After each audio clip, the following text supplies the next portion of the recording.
So all that is left is for me to make a few introductory comments, and then we'll begin this debate. I should note at the beginning that if you're here for a class, there have been sign-up sheets for extra credit. They're located at the front and at the back of the exits. In the event of a watery debate, your seat cushion can be used as a flotation device. Ladies and gentlemen, I fear that I have lured you here under false pretenses. I know that we have sold this as an international debate between the University of North Texas and the British national team. However, after a few days here in Denton at the great University of North Texas, enjoying both a football game and a trip to the Texas State Fair, some of our incredible fried food, we have now got a couple of new UNT debate students. Ladies and gentlemen, I give you Mr. Ben Jesper and Richard Robinson, our newest students here at UNT.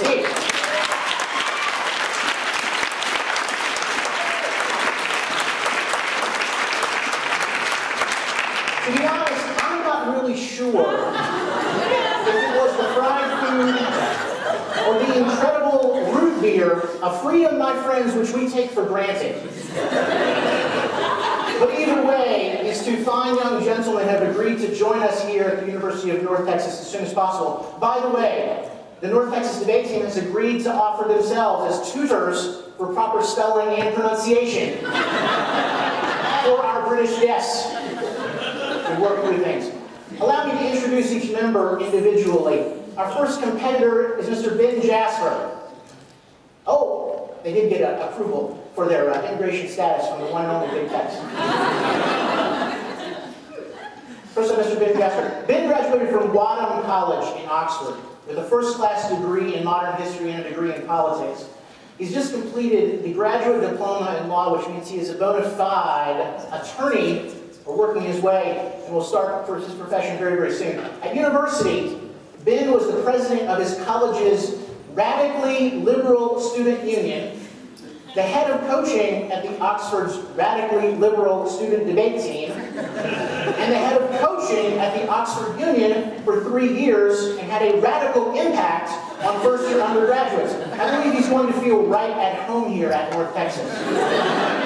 Ben is known for his balance, as you can take from this photograph. I should note that we have realized that they may not only be immigrants, but may also have spy operations intact. As we have ascertained, his MI6 code name is actually Alligator Eater. You can ask him more about that later. Finally, Ben is the one member among us who has actually challenged Sarah Palin to a Maverick off. In Dallas later this week. He's joined by Mr. Richard Robinson, codenamed Mr. Flash. Richard recently graduated from Manchester, the home of the Manchester United, and he was awarded a first-class degree in law and will commence practice as a commercial solicitor in 2013. He's also claimed to be an attorney. While at Manchester, Richard served as a training officer and as well competed in the final round of the very prestigious Cambridge Inter-Varsity Tournament, so you're here for that. He is a huge fan of heights and tried to go on every single ride at the fair.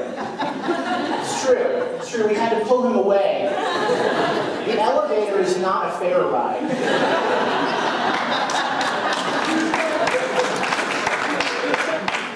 In just a few days at North Texas, Richard has already managed to secure an interview for next year's cheerleading coach position. It's that influential.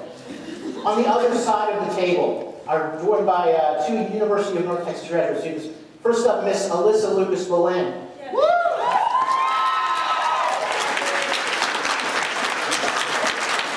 Codenamed Misdirection. This Chicago-born firebrand debater thrill seeker knows no bounds and will take any chances, including mounting saddles at the Texas State Fair. Alyssa is a master of discussion and has not herself been intimidated since at the age of 3, when she was on the streets of Chicago, in which she intervened in a what do you call those, the bunnies that have horns and stuff? Jackalope. She was interrogated by Jackalope, because Jackalope had the daring and audacity to insult her attire. Not a very good move. Let me tell you today, ladies and gentlemen, there is nary a single jackalope in Chicago. I know what you're thinking, Brian, there have never been jackalopes in Chicago. No, you're wrong. If there weren't jackalopes in Chicago, who do you think killed all the unicorns? Elizabeth dated at the University of Nevada, Las Vegas, as well as the University of Redlands in California. And during her undergraduate career, this is true, for 3 years in a row, Alyssa qualified for the National Debate Tournament and was twice, not once, but twice, in elimination rounds at the Cross-Examination Debate Association's National Tournament. She was a former National Debate Scholar, magna cum laude, and graduated with honors from her institution. She's joined at her side by Mr. Brett Farmer.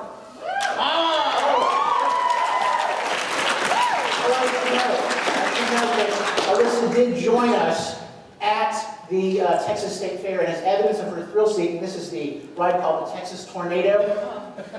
And there's Alyssa right there. There she is. She's joined by Mr. Brett Farmer. Now, Mr. Brett Farmer, we call him the closer, although a lot of times he likes to start things also.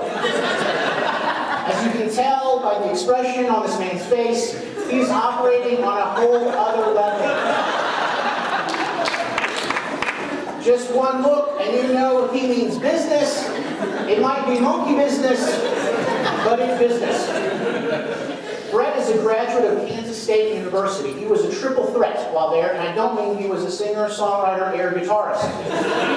Brett triple majored in philosophy, American Ethnic Studies, and Women's Studies, and was named an All-American Debater in 2010. He also participated in the elimination round at several major college tournaments, including the Cross-Examination Debate Association and the University of Texas at Dallas. When Brett is not debating, he enjoys laundry and dancing in drum circles. Don't feed the Brett. Anytime you see Brett, keep your hands inside the vehicle at all times. Let me speak just a little bit about the debate, the format for the debate this evening. The debate will involve 4 7-minute constructive speeches, each followed by a 3-minute period of cross-examination. We've taken the liberty of trying to create a bit of a hybrid between parliamentary style that our British comrades are familiar with and a more American style of debate. We'll have 4 speeches, one by each debater, each one followed by a cross-examination period, and then we'll have a series of questions taken from you, our audience member. They will be moderated. Please raise your hand to ask a question. I am a professor at this university. I do keep a naughty list. Don't be on it.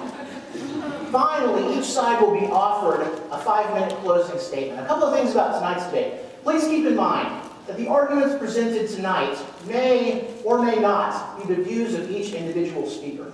In order to have a civil discussion, you may hear persons defending arguments that they do not necessarily believe in. In fact, from time to time, in the name of argument, debaters play the part of devil's advocate, and you might see some of that this evening. Additionally, in tonight's debate, there is feedback from the audience welcome.